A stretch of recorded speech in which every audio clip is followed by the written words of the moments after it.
Welcome to the Fathering Strong podcast, where we connect, engage, and empower fathers to be the best dads they can be for their families and communities. And now, your hosts are Bruce Stapleton and Pastor Eli Williams.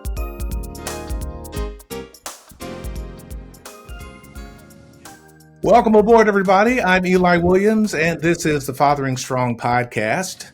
I'm a husband, I'm a father, a grandfather, and an author, a pastor, and I'm the president of Urban Light Ministries, which is the nonprofit that powers Fathering Strong. I'm delighted today to have as my guest on this broadcast my friend, Jeff Pinkleton. Jeff and I have been acquainted with each other for many, many years. He's a faithful husband. He's a father. His ministry has included everything from being the director of the Springfield Christian Youth Ministries West. He's a writer. He's a blogger. He's the host of the Pinkleton Pull Aside podcast. And he is currently the executive director of the Gathering of the Miami Valley in Ohio. And I am blessed to be a part of that board. So, Jeff, welcome aboard. We're glad to have you here today. Welcome. It's good to just see you guys and be on a screen. Eli and I usually see each other in person, so that's wild. And Bruce, I'll take seeing you however that gets to happen. So sometimes it may just be you showing up at Costco and helping me out when I've had a disaster happen to buying something way too big that doesn't fit my car. I heard about that. Of all people saving me that day was Bruce. Well, that's good. Well, Jeff, there's a lot we could talk about today. I mean, really, we could do a whole series together. But on this episode of the Fathering Strong podcast, I want to focus in on your role as a dad, and specifically as a boy dad. Now, I know you've got a daughter, and you can talk about her if you'd like, but I'd like the focus for this particular episode to be on raising fathers. I hope that's okay with you for now. I encouraged my daughter a little bit ago. I stopped the house after a meeting to tell her how incredibly kind someone was when we finished the meeting and say, hey, can I say one more thing to you? And they wanted to speak very, very graciously and kindly about my daughter. So I stopped at home after that meeting just to tell her and my wife about it. So she's already gotten some love today from someone who should mean a lot to her, not named Dad. So I'm fine talking about the boys. Well, there you go. He just proved my point, ladies and gentlemen. He's a perfect guy for this particular segment. So let's get started. And to begin, I want to start with asking you about your boyhood. Wow. What was it like growing up in the Pinkleton household, Jeff? Well, I've told people now you can't be young and know where I'm going with this. You have to be older, like the three of us are. But it was very beaver cleaverish. I had a few friends who probably qualified as Eddie Haskell. It was kind of this, cute little manicured, pedicured. A lot of things looked right. Didn't always mean that was necessarily true, but I had two sisters. My parents were together. Growing up, I didn't know much about divorce. I think I had maybe two friends who had a divorced household, but I only knew parents really being together. And I really longed for a brother. The male influence and me having a chance to influence males has been a desire of mine for as long as I can remember. So, my dad, my grandfather, I can't remember about my great-grandfather, but we have a long history of like one male in the family. So when I had three boys, I don't think there's ever been a moment once my third son was born when I thought, can you be more of a man than this? I produced, through my wife, three boys. Done. I've proven it. That was a big deal. Our name has lots of reasons why it should last forever. And I was pumped because, like I said, I always wanted a brother and had two sisters and loved them. But, the male influence both to me and from me has always been something I've cared a lot about. All right. So you had the typical nuclear family, mom, dad, siblings. Yep. Right neighborhood, right house, right school, you name it. So as you think about it, what were the highlights of your growing up as a Pinkleton kid?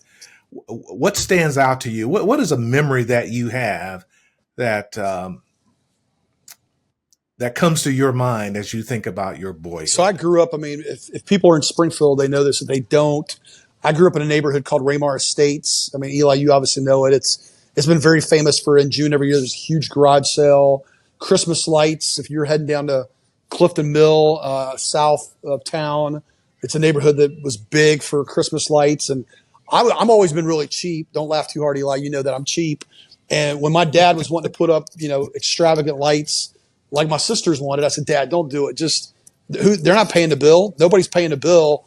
And ours aren't going to be as good as our neighbors. So he would put like one row of lights down at the base of the roof, which I guess appeased everybody. But in our neighborhood, we had a really close knit of boys about my age. It was kind of the right neighborhood in Springfield in Shawnee School District to grow up.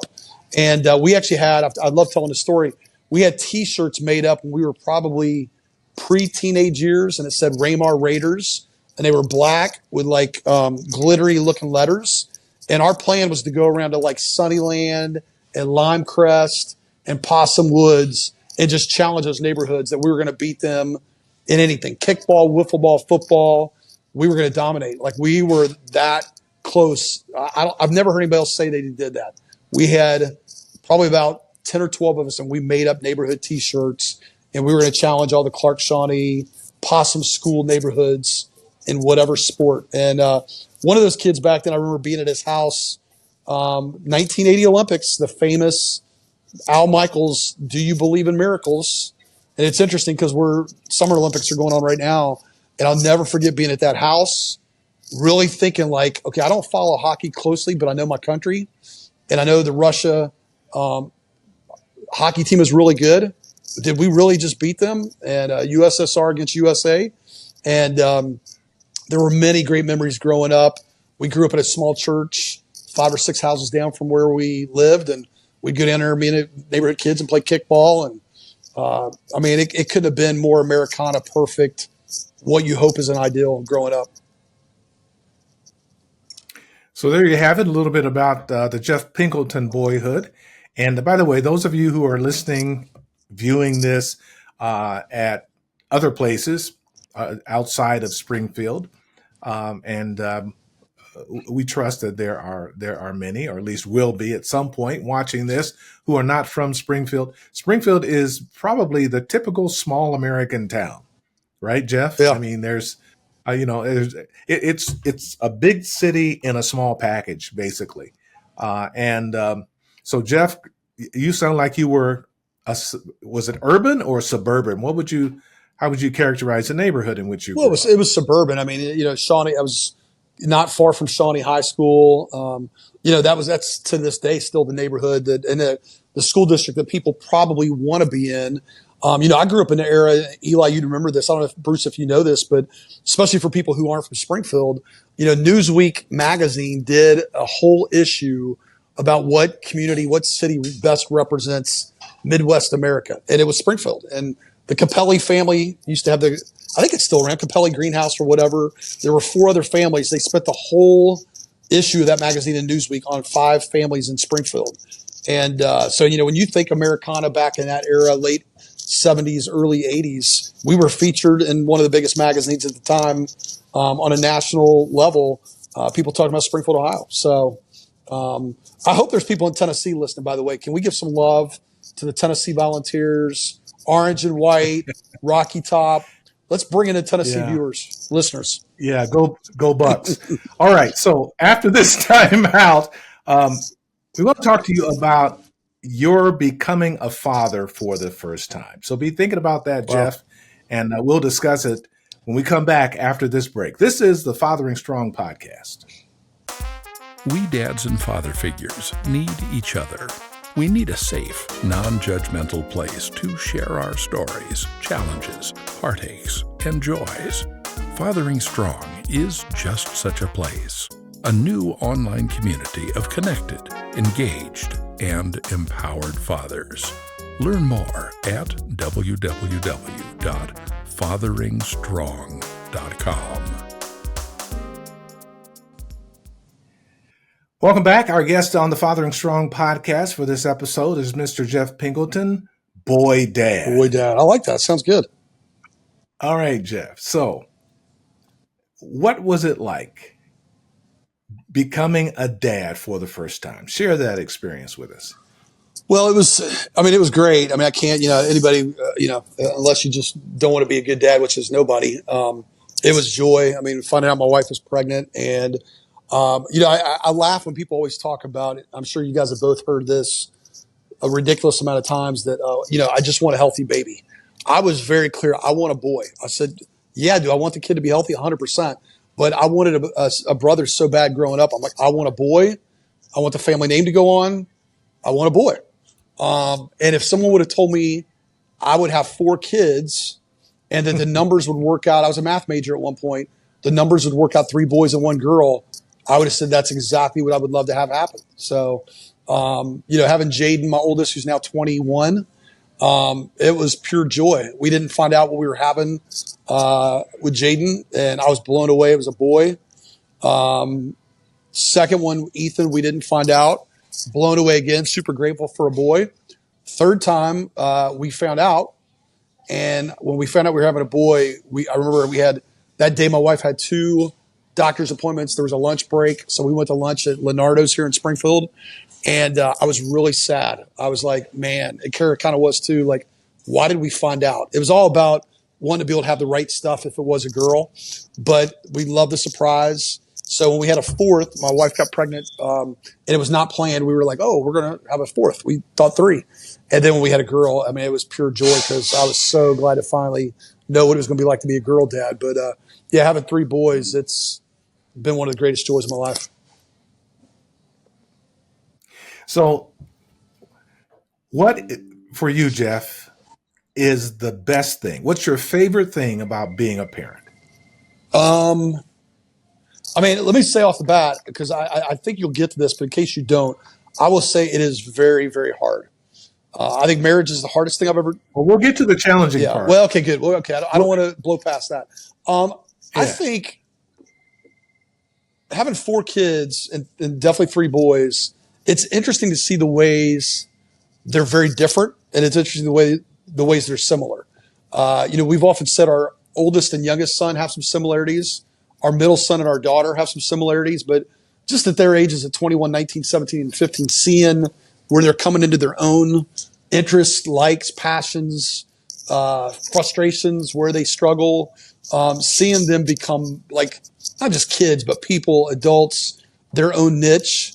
I love seeing my kids challenge me. I spent a lot of time at Panera, and I had a woman just walk up to me who I've known for years, and she kind of challenged me on something.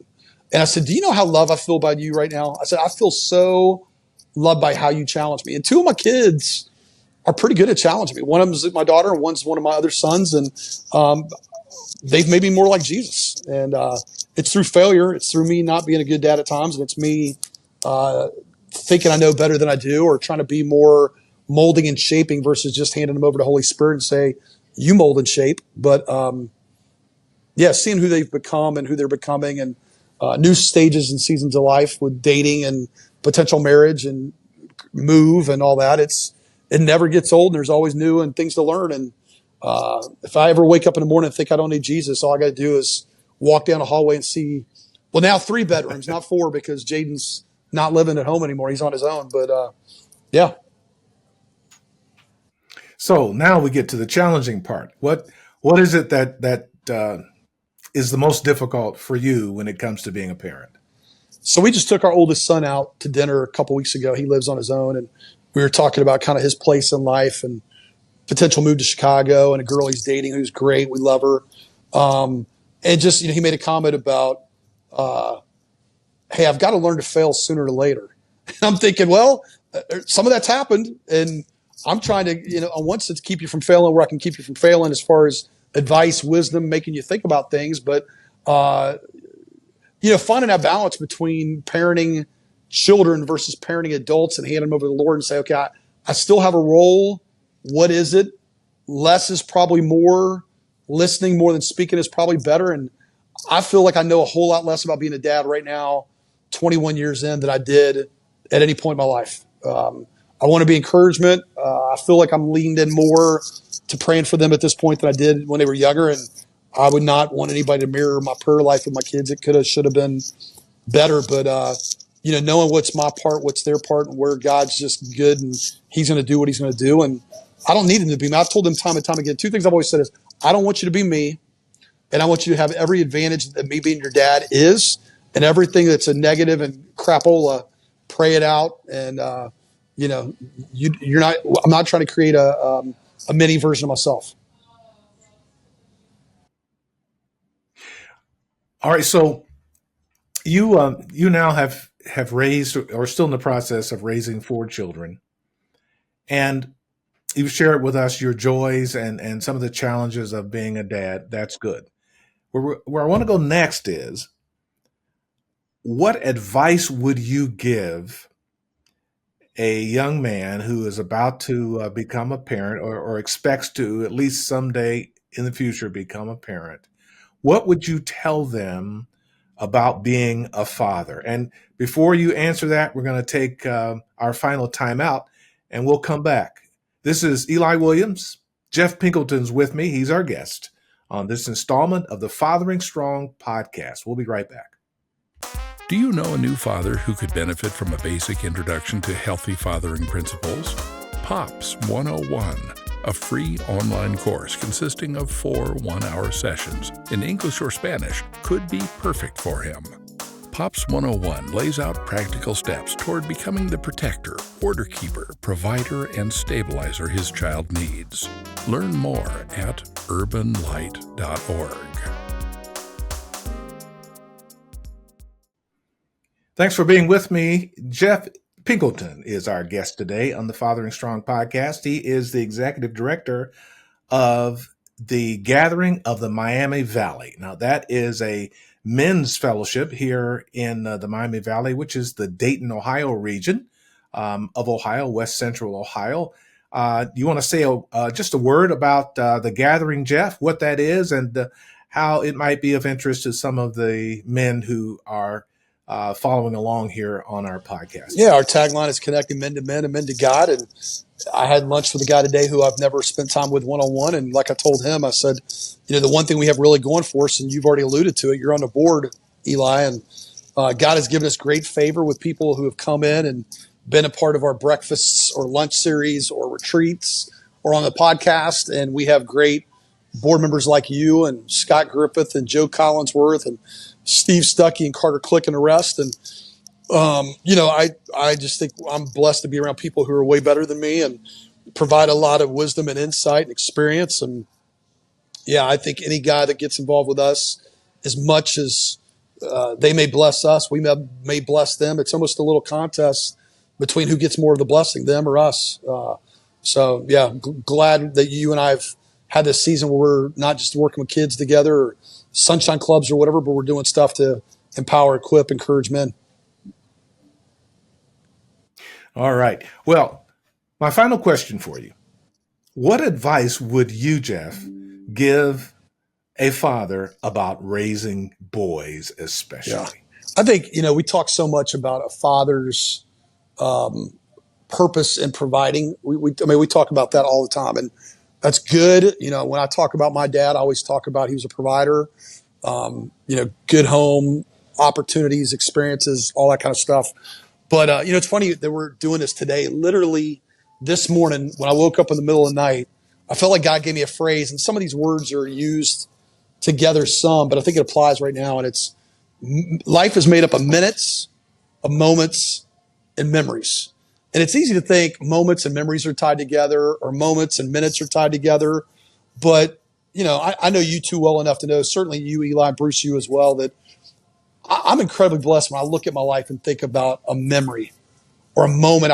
Just run into this woman here at Panera today, real randomly, and she kind of shared a frustration she had with me months ago. And it was super in passing and no big deal, but I got a chance to humble myself and make sure she felt loved and encouraged by a comment I made to her that, kind of hit her heart a little bit. And, for as much as we talk about providing and getting our kids, our boys, the right stuff, the right shoes, the right pair of Jordans, this and that's financial or worldly, not that there's anything to itself that's wrong with that, but I'd much rather give them moments. When my oldest son, Jaden, and I went to a Cleveland Browns, Seattle Seahawks football game when he was, several years old, And, I can't remember. I think it was Seahawks kicked the field goal to win the game.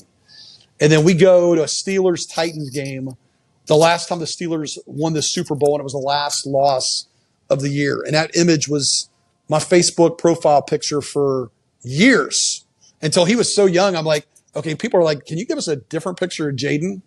Or Ethan and I, at the right restaurant. And we've just had a lot of kind of memories like that, or taking him to a thrift store because he loves to thrift, or Alex, and I just visited 2 colleges in Indiana last week, Taylor and Indiana Wesleyan. And those minutes, those moments, those memories are going to super outlast some gift I bought them, or a hoodie, or a talking Elmo when Jaden was 1 year old. I mean, whatever it was, like those minutes, moments, memories are vital. And, when our kids are adults, we always get a chance, to do that. I mean, I've seen that in different ways or different contexts, communication wise, with you and Elijah, your son. And, I think that's vital. Providing, getting the right car when they're the age of driving a car, or write this or write that.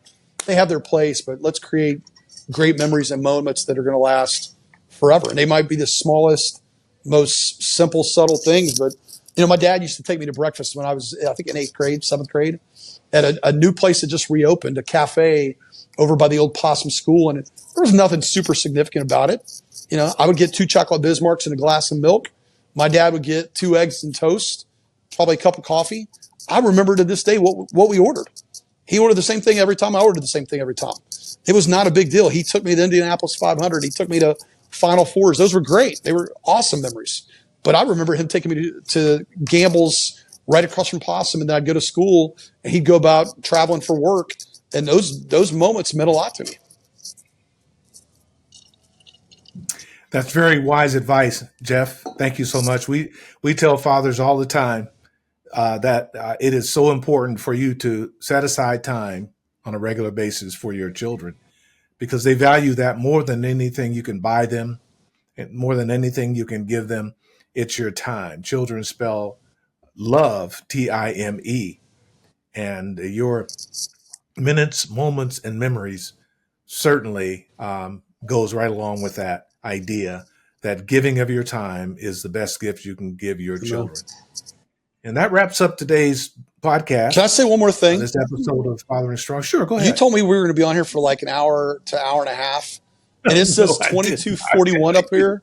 What does that say about me? Can Bruce speak or say something? Because I had us being on here a whole lot longer. So I think some of your other guests have been on here for an hour and a half. What? No. Did I say something wrong? No. Or am I getting canceled or what? No. This is right in the bullseye of what we're aiming for, Jeff. So thanks a lot. What it says is that you are able to say a lot in a few minutes, and so that's good. Well, our friend Bill Brown used to always tell me, and he maybe said it to you at some point, that a little Jeff Pinkleton goes a long way. So, okay, amen to that. That's not a slap. There you go. Yeah, so that does wrap up this edition of the Fathering Strong podcast. And we want to remind you that fatheringstrong.com offers a myriad of resources, including our weekly Fathering Strong blog posts. There are devotionals there and videos, fatherhood courses, and a whole lot more. So we invite you to explore fatheringstrong.com today. That's fatheringstrong.com. Thanks, Jeff, for being our guest today. Pleasure. We really appreciate it, sir. It was a pleasure. Always good to share time, and we've never had too many super duper superficial conversations. So hopefully this was good, meaty stuff and added a little value. It was excellent, Jeff. I'd like to have you back. We'll do it. Next week on the Fathering Strong podcast, we'll welcome Jason Messer, who will share his experiences raising a special needs child. Join us, won't you? Our best guidance for raising children is found in the scriptures. Train up a child in the way he should go, and when he is old, he will not depart from it. Proverbs 22:6. That's good advice, wise counsel from the Word of God. May the Lord bless you as you give your child what no one else on earth can, and that is your fully developed father love. That's Fathering Strong. Fathering Strong is powered by Urban Light Ministries, a not-for-profit organization serving the needs of families and children for nearly 30 years. Your support helps us continue turning the hearts of fathers to their children while meeting some of the immediate critical needs of struggling families with small children. Contributions of all sizes are welcomed at www.urbanlight.org. The Fathering Strong podcast is a production of Urban Light Ministries, with technical assistance from the Momentum Group, and Harold Rayford provides the theme music. So thank you for listening.